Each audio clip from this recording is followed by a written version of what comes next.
Printers. As much as we'd all like to realise the fantasy of a paperless office, printers are here to stay, at least for a while. Using a Windows 2003 server to manage your printers means that those printers can be made available to users on any client platform, including Unix, Linux, NetWare and Apple users, as well of course as those users running previous versions of Windows. Now before we even get going and show you how to install a printer, it's important to understand the distinction between printers and print devices. When Microsoft refer to a printer, they're really talking about software, in other words, the print driver. When talking about the physical printer, the box that spits out the paper, Microsoft refer to that as the print device. So with those definitions in mind, there are two types of printers: locally attached printers and network printers. A local printer is the type that you plug directly into the server, normally using a USB or a parallel cable. A network printer is connected to the network itself, plugged into a hub or a switch, and contains a print server that can communicate over the network using TCP/IP. Now an example of this would be an HP printer that has a Jet Direct card, which is basically just its own network card. So it plugs straight into a hub or switch, and you can allocate it a static IP address or use DHCP to get an address, and then you'll communicate with the printer over the network. Every physical printer that you have connected to a Windows 2003 is represented as a logical printer. A logical printer defines the characteristics of the printer itself, and it's made up of the driver, the printer settings, and other properties that control how your server communicates with the physical print device. So in order to be able to add a printer, you must be a member of the administrators, power users, print operators, or server operator groups. Anything less and you'll be denied the ability to add a printer to your server. Okay, to add a printer, we'll simply click on Start and then select Printers and Faxes. Now as you can see, we currently don't have any real printers defined. So to add a new printer, we can simply double click on the Add Printer icon, or we can right click and select Add Printer. And this just starts up the Add Printer wizard, so we'll click Next. Now we need to tell the wizard if our printer is a locally attached printer or if it's a network printer. In our case, we don't have a local printer attached, but it really doesn't matter, we can still add one in anyway. So we'll leave the default at a locally attached printer, but I'm going to uncheck the box here, which will attempt to automatically detect the printer because we don't actually have one connected. So we'll leave it at local printer attached to this computer, and then we'll choose Next. Next we get to choose the printer port. Now the default is to use a local parallel port, but you can choose from any other additional ports you might have connected the printer to, such as a serial support. Now down the bottom here we can also choose to create a new port. Now if we select this option, we can create a standard TCP/IP port that we can use so our users can connect over the network and print to our new printer. So we'll select that option and then we'll choose Next. And this starts up the Add TCP/IP Printer Port wizard, so again I'm just going to click Next, and the first thing we'll have to do is tell the wizard the IP address of the printer. So I'm just going to enter in the IP address of this server, which is 192.168.0.11, and you'll notice that the wizard automatically gives the port a name of the IP address we just entered, prefixed by this IP underscore. Now if that's all okay, we'll just click on Next. Now because we don't actually have a physical printer connected, we get a message telling us that our network card couldn't be identified, but that's okay. Here you'll get to manually choose your network card from different vendors such as an HP Jet Direct card and so on. Now you can also choose Custom and click on the Setting button to define your own printer port if you like, but for our purposes I'll just click Cancel and we'll leave the default as the standard generic network card. So we'll click on Next and we're done. Now we just get this summary screen telling us what we've done, which is to create a printer port on the IP address of 192.168.0.11. So we'll click on Finish, and this will fire up the Add Printer wizard so that we can define the actual printer that we have. Windows Server 2003 does come with a great deal of printers already defined in the drivers.cab file, which is located on the Server 2003 CD. And you can simply locate your printer manufacturer over here on the left hand side of this window and select the driver that matches the printer model you have on the right. Now if your printer doesn't appear here or you have a new printer driver, you can select the Have Disk button and install your drivers manually, or you can go to the Windows Update site and download any new drivers that are there. But for our purposes, we'll just go over here and we'll select, okay, an HP model, and we'll scroll down and we'll choose, I don't know, how about an HP LaserJet 5SI? And we'll choose Next. Now we'll need to define a name for our printer. Now based on which printer we chose earlier, a default name will be listed for us, and you can see that the wizard has already given us a name of HP LaserJet 5SI. Now we're also asked, do we want to make this printer the default Windows printer? And this just simply means that if we don't specify a specific printer to print to, then our documents will automatically go to the default printer. So I'll leave the settings here as they are and I'll just choose Next. Now we have to choose a share name if we decide to share this printer. Now the default is to share the printer, and it gives it an automatic truncated 8-character share name. Now the reason it only gives you an 8-character share name is so that it remains compatible with older versions of MS-DOS. So I'll rename this to something a little bit more meaningful, anywhere up to 31 characters. So we'll just leave it at HP LaserJet 5SI and we'll click Next. Now because I've just set this to over 8 characters, we just get a little message telling us that people who are using DOS might have problems connecting to this printer. That's fine, I'll click Yes, and then we're given the option now of providing some location information about our printer. So under our location, I'm just going to say that this printer happens to be on the 2nd floor, and we'll say that it's a sales printer. And then we'll click Next. Okay, do we want to print a test page? Well, that's probably a good idea if this is a new printer that we're setting up, but I'm going to say no, as we don't actually have a physical printer connected to our server, so I'll just click Next. Now we'll just get our standard summary screen telling us what we're about to create, so we'll click Finish, and we're done. Now the drivers will then copy across to our server, and our printer will be created and shared out if you happen to have specified that in the wizard. Okay, well here we can see that our printer's been created. Now notice the black tick above the icon. This provides a visual cue that this printer is now our default printer. This simply means that if we have several logical printers installed on our computer and we just perform a quick print in an application, it will automatically send that print job to the default printer. Now of course we can only have one default printer, so if we create additional logical printers on this computer, we will get the option to make the new printers the default or just add them to our list here.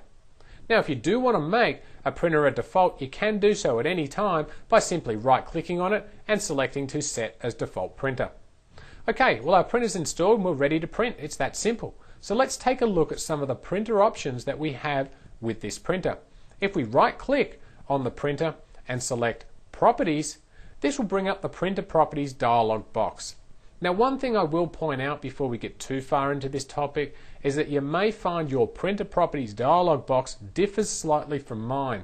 Different printers and driver versions will have different options. Now whilst most of the tabs you'll see will be the same, some of the options are printer specific, and because of this you might see some different settings. Okay, now on the General tab you'll find out some information about the printer. The name is automatically populated when we install the printer. Now if you are installing printers in an enterprise, I'd recommend making use of these fields, especially this location field, as it can assist you in finding printers later on. Now to use this feature, you must enable printer location tracking in Group Policy, and later on in this video, we'll show you how to do just that. Now the next thing we can see here is the printer model and some specific information about the printer's capabilities. So if we click on the Printing Preferences button, we can set options such as the page order, duplex options, and whether we want to use landscape or portrait printing. On the Advanced button, we can set things like what size paper we'll use in our printer, what quality DPI do we want to print in, and whether it can be printed in economy mode to use less toner. Now the paper quality tab lets us specify which paper tray we'll use for this printer, whether the printer automatically selects a tray or one that you manually specify. And we can also specify what type of media we'll use, such as regular paper, whether we want to print with labels or perhaps transparencies. Now the next tab we have over here is the sharing tab, and it's kind of like any other sharing tab you would expect to see for sharing folders. So we won't go into this in too much detail as we've already covered sharing in other videos, but there's two things that I'd like to point out on this tab. The first thing is when you select the Share This Printer button, you have another checkbox that appears here to list in the directory. Now this is referring to Active Directory, of course, and it will automatically create a shared printer for you to search on. Now we'll leave this option selected and we'll come back later and talk more about it. Now the second thing on this screen I want to talk about is the Additional Drivers button. Here you can see which printer drivers that you've installed on your server. Now if you're using a different operating system, you can see down the list if the drivers are installed. Now we've only installed this one here, and we can see that the drivers are installed for Windows 2000 XP and Server 2003. So to install a new driver, we'd simply check the box next to the operating system that you want the drivers for, click OK, and the files will automatically copy across from the Windows 2003 CD-ROM. Now on the Ports tab, here is where you can set the port that the printer communicates through. Now if the printer is a local printer, you would normally expect to see the printer connected through the LPT port or a USB port. Now down here you can see the TCP/IP port that we created a moment ago. Now at the bottom here we have two checkboxes. Bidirectional printing support simply means that the printer communicates both ways between the client and the printer. So you can see the status of print jobs, for example. Now the next one we have here, to enable printer pooling, which is disabled by default, enables you to set up one logical print device for multiple printers. So let's assume for the moment that I have two of these physical HP 5SI printers attached to my server. What this box enables me to do is select the two printers up here in the list and have my clients send their print jobs to the one logical printer. Now this enables me to use the two physical printers to share the printing load. Now this is really useful, especially when a member of the sales department starts running his monthly 500-page report and stops everyone else from using the printer. Now automatically the other printer can kick in and start printing everyone else's print jobs. Now to be able to use printer pooling though, you'll have to have two printers that can use the same print driver. So typically this means that you really need to have two identical printers and they must have the same amount of memory installed. Now on the Advanced tab we have options that allow us to control access to the printer based on the time of day and set a priority on the printer traffic. In fact, let's go and do that now. What I'll do is I'll just move this out of the way here and I'll double click on Add Printer, which of course starts up the Add Printer wizard, so I'll click Next. Now I'm going to leave the default of a local printer and choose Next. Now this time we'll choose to use an existing port and we'll choose the standard TCP/IP port that we created earlier. We'll select that and choose Next. Now again, we need to choose a printer, so we'll leave the default here of our HP LaserJet 5SI and choose Next. Now it tells us that we already have an HP LaserJet 5SI driver. Do we want to keep this driver, which is recommended, or do we want to replace it with perhaps a newer one? So we'll leave the default here to keep our existing driver. After all, we only installed it a few minutes ago, so we'll choose Next. And now we need to give our printer a name. Now I'm going to make this one here the Managers printer, so in between these brackets here, I'm just going to type in Managers. Now do we want to use this as the default printer? I'll choose No. We'll leave our other 5SI up here at the default printer and we'll choose Next. Now for our share name, we'll make this the same as the printer name we specified a moment ago, and I'll choose Next and say yes. I don't care if DOS people can't use it. Now for the location, we're going to say that this one too is on the second floor, but this one is a Manager's printer. Okay, we'll choose next. Do we want to print a test page? Well, no, we don't have a physical printer, so we'll say no. We'll choose next and finish. Okay, so we can now see the two printers that we have configured on our server. Now we have two logical printers that represent the one physical printer that we supposedly have on the second floor. Okay, so now if we right click on our manager's printer and select Properties, we'll then come back up here to the Advanced tab. Now we can set the priority of this printer to 2. And that means if that a print job is sent to this printer at the same time a job is sent to our other printer, then the manager's job will print first, as it has a higher priority. So remember, the higher the priority here, the higher the print priority. Now we can also change the driver being used by clicking on New Driver button, and this will of course launch a wizard which allows us to install new drivers.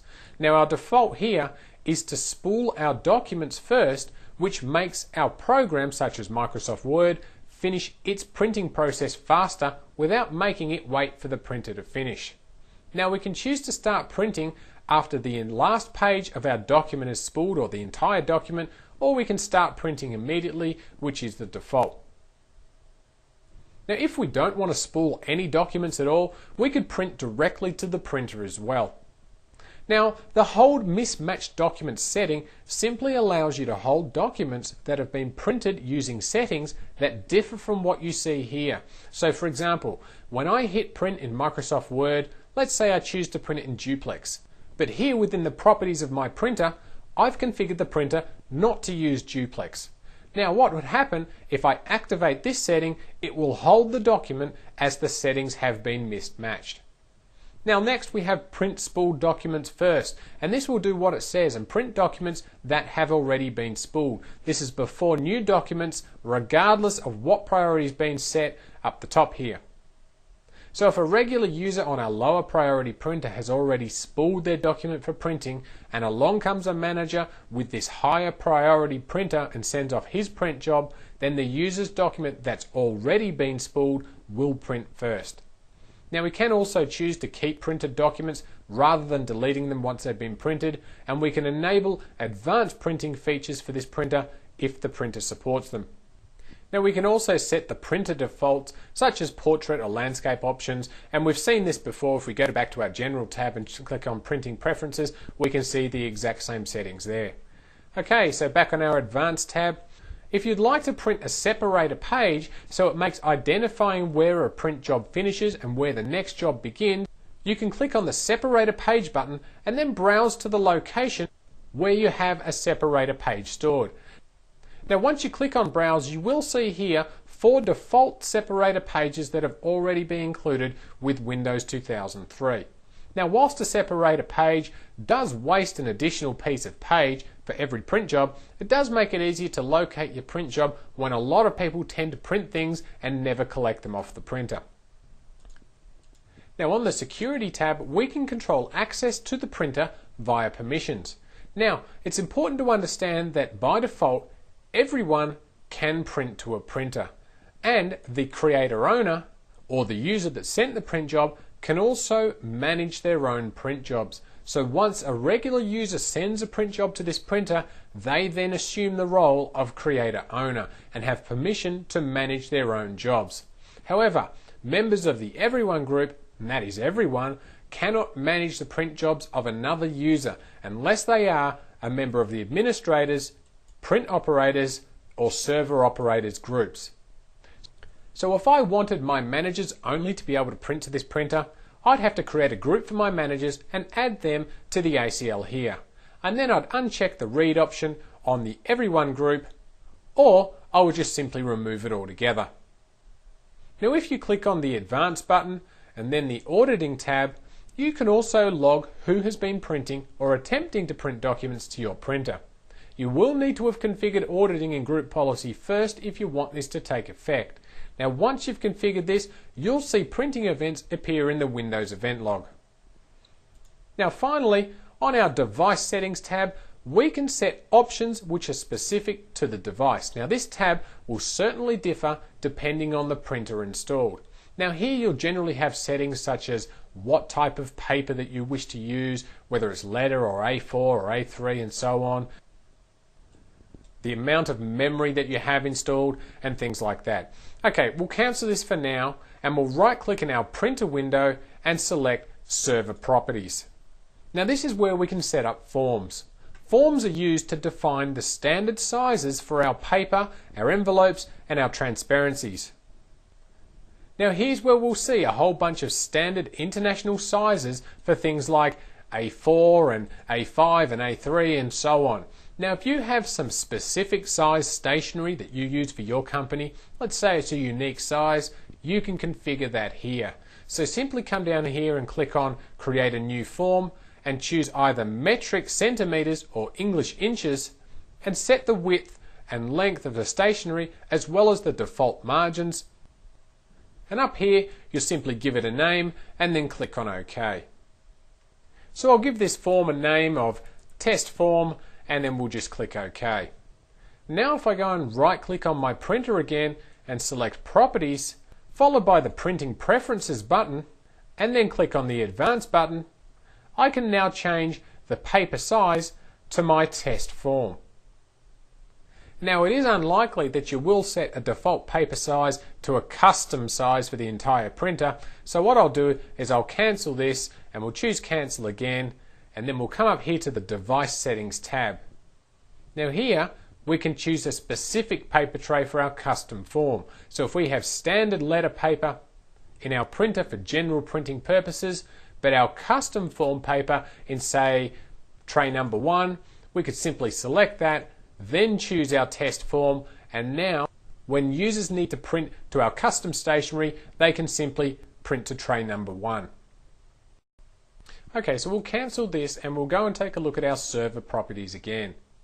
Now on the Ports tab, we can add, delete and configure ports for our server. We can also configure drivers that we've installed on this server. And of course we can see all of the other drivers that we have on our server, not just ones for a specific printer. Now on the Advanced tab, we can see the default path of our print spooler, which is under our System32 directory. Now you can change that if you wish, but bear in mind that if you do change it, ensure that we also change the permissions on the new location so that everyone just can't get in there and start deleting things. Now also bear in mind that if you have disk quotas on the drive you wish to change the spool folder to, your users might not be able to print large documents as the spool job that is generated might breach the limits for users that is set in your quota.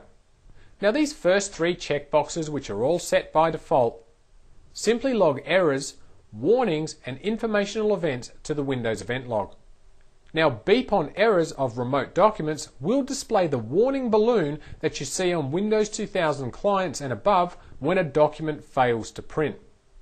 Show informational notifications for local printers will display the status of all the print jobs that have been sent to this print server by the local user. And then we have show informational notifications for network printers, which displays the status of print jobs that are set by the local user to other print servers. And next we have notify when remote documents are printed. And this lets users of Windows 95 through to Windows NT know when their documents are printed with a pop-up prompt. Although personally I think it's rather annoying, so it is off by default. But if you do select this option, you also have the option of notifying the computer and not the user when documents are printed. Alright, now even though we don't actually have a physical printer, let's go and print a document anyway. So I'll go and click on Start, All Programs, Accessories, and I'll fire up WordPad. Now if I just print the current document which doesn't contain anything, just using the printer icon, you'll see the printer icon over here change to represent one document that's ready to print. So if we double click on this printer, you'll see the printer queue containing our document. From here, if we right click on the document, we can pause the document printing, restart the print job, or cancel it entirely. Now if we select Properties, here we can see some information about the job, such as the size of the print job, who sent it, which in our case was the administrator account. we can also change the priority of the print job as well. Now, if this happens to be an important document or an important user, we could raise the priority of this print job so that it gets spat out on the printer faster. Or let's say it's an end of month report that's a heap of pages and it's not really important, it doesn't really have as much priority as such. We could either choose a low priority, or we could come down here and schedule this job to print at a later time. Okay, let's just cancel this now and we can see our job has actually errored out because there is no physical printer. And you recall that I mentioned something earlier called printer location tracking. Alright, well let's talk about that now.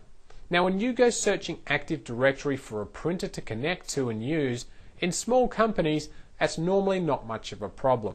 But in a large company, especially one that has offices in different cities, states or countries, well, it can be confusing which printer you should use and finding one that's local to you. Now that's where printer location tracking can help.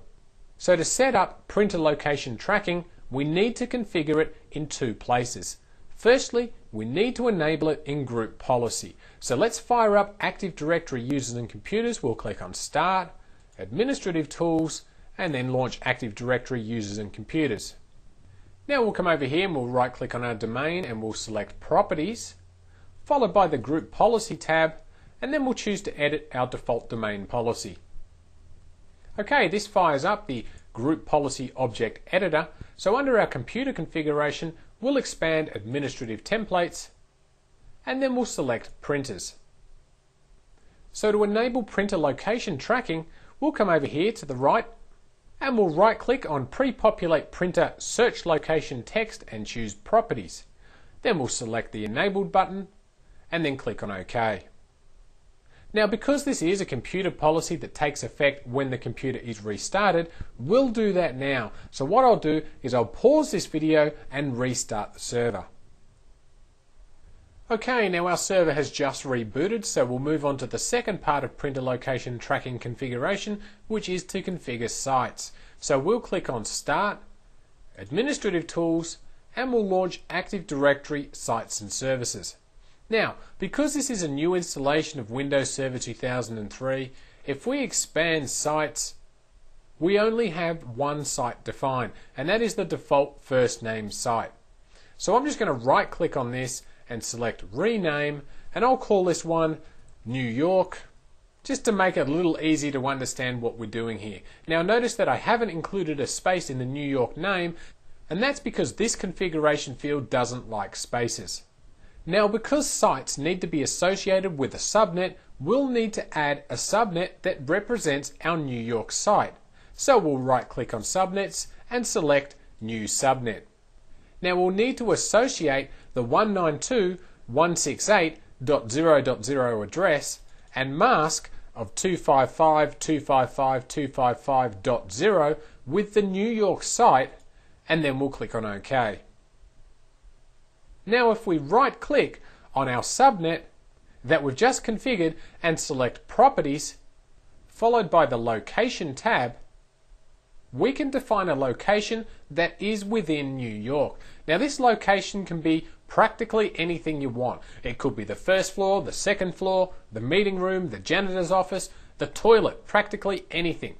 Although it is unlikely that you'll have a printer in your toilet, but hey, if you want to create one there, you can. It'll probably be useful if you run out of toilet paper. Anyway, I'll just call this location Sales Department and click on OK. Now if we go back to our printers window by clicking on Start and then selecting Printers and Faxes, we'll right click on our manager's printer and select Properties. Now under the location field here, if we select the Browse button and expand our entire directory, we have the option of choosing the Sales Department. So we'll select that and choose OK, and then OK again. Now what we can do is right click and choose to add a new printer. Now this time we'll choose to use a network printer,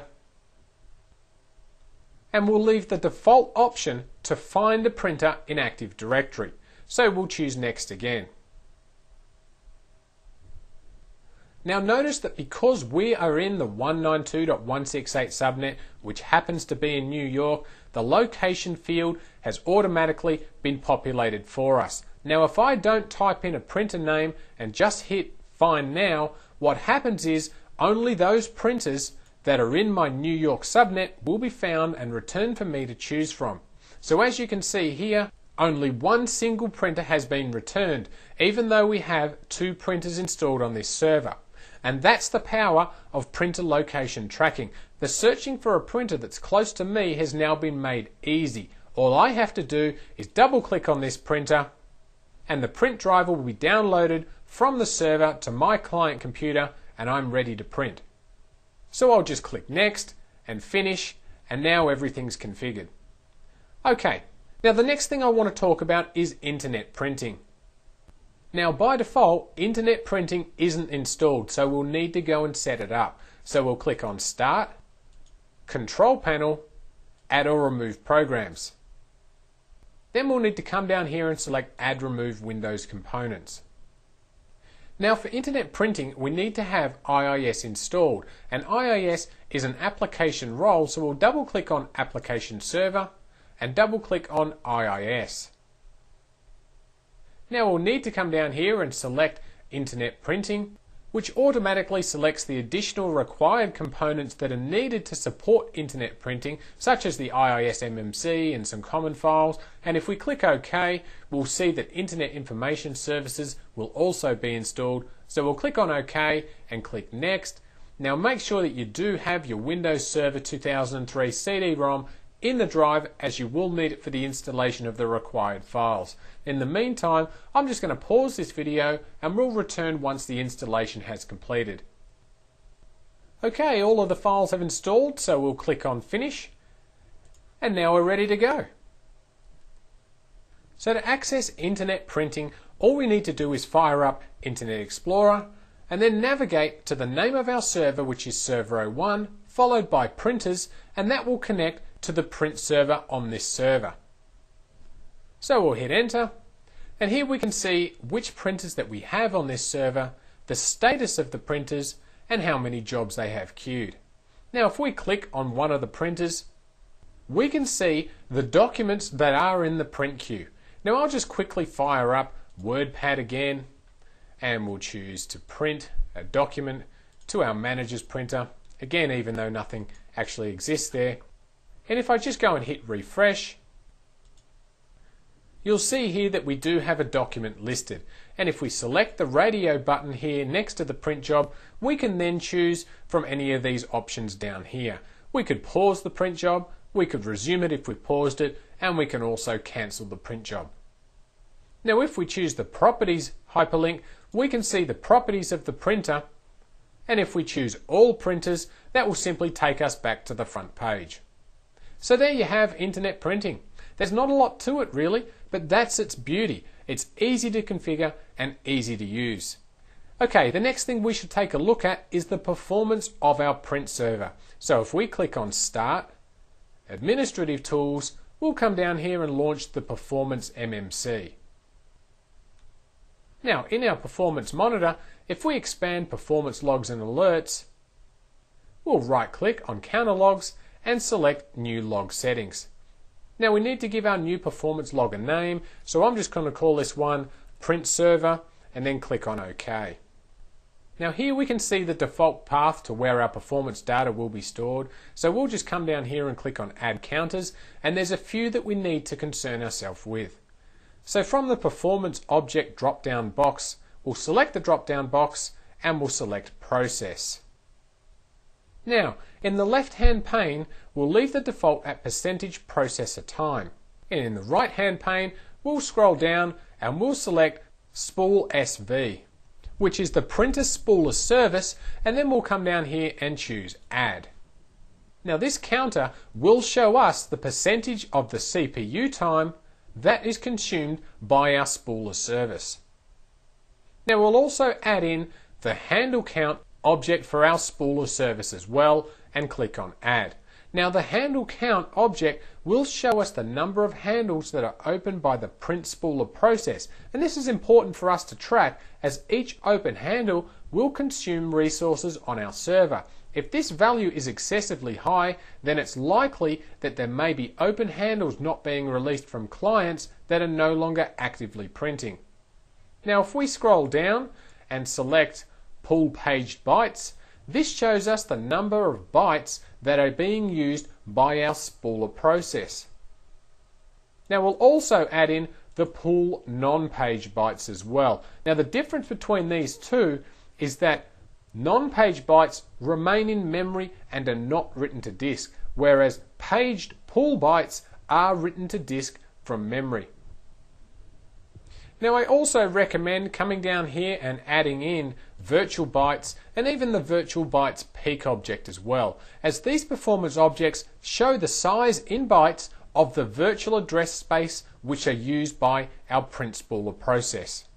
And finally, I'd also throw in page file bytes object as well to see how much of your page file is being used by the printer spooler. Now next, under our performance object drop-down box, we'll choose the print queue option. Now over here on the right, we can see all of the printers that we have on this server. Now rather than choosing an individual printer to monitor, although there's certainly nothing wrong with doing that, we'll choose all instances, and this will monitor all of our printers in one go. Now on the left, you can see that we have quite a few options here, ranging from how many jobs are being printed to the number of errors and so on.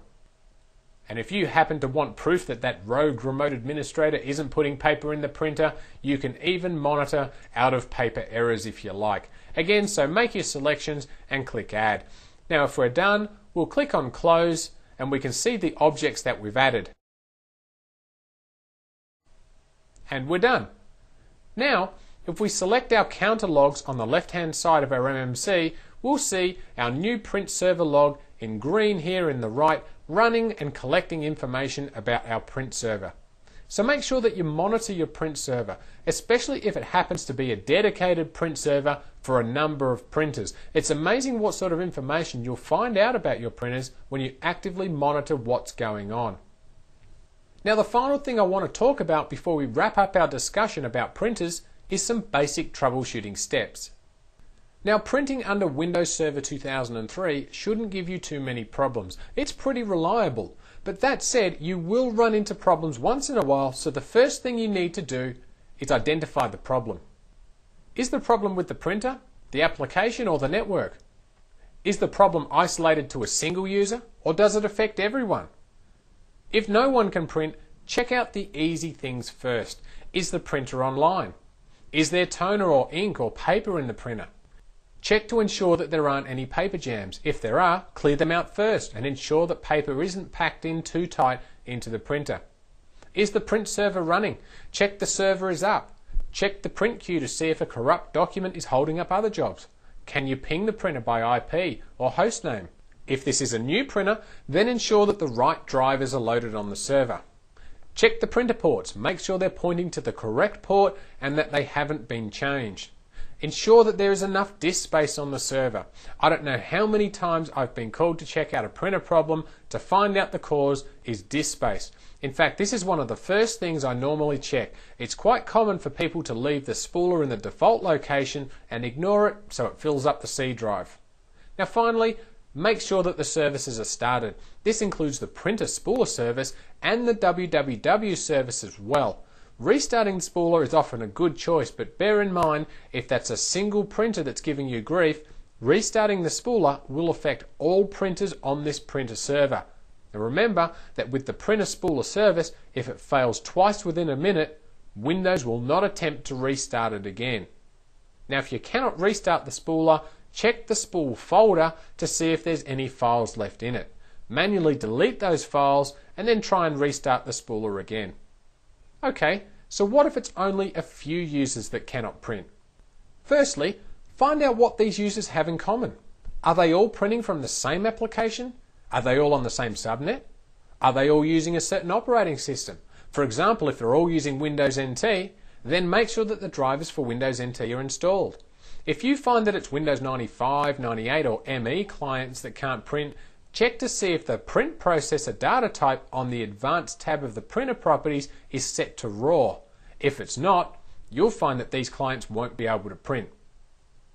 Now what if it's only a single user that cannot print? We'll check to see if they can print from a different application. Check to see if they have the required permission to be able to use this printer. Or get another user to log onto their computer and try printing. If all else fails, a good old-fashioned reboot might solve the problem. In this video, we've discussed printing in detail. One of the most common administrative tasks you'll have as a Windows Server 2003 administrator, apart from managing users and folders, is managing printers. Now make sure you spend some time going through the options that are available with printers, as there are a lot of them. Now in larger environments, consider using printer location tracking. Now it's not only good for performance reasons, as you no longer have to endure the pain of retrieving a long list of printers that are nowhere near you, but it also reduces the amount of calls you're likely to get from users trying to find a printer that's close by. Now finally, we looked at internet printing, monitoring the performance of your print server, and troubleshooting printing. Managing your printers is a challenge, and I hope this video has brought you a little closer to mastering the printers in your environment.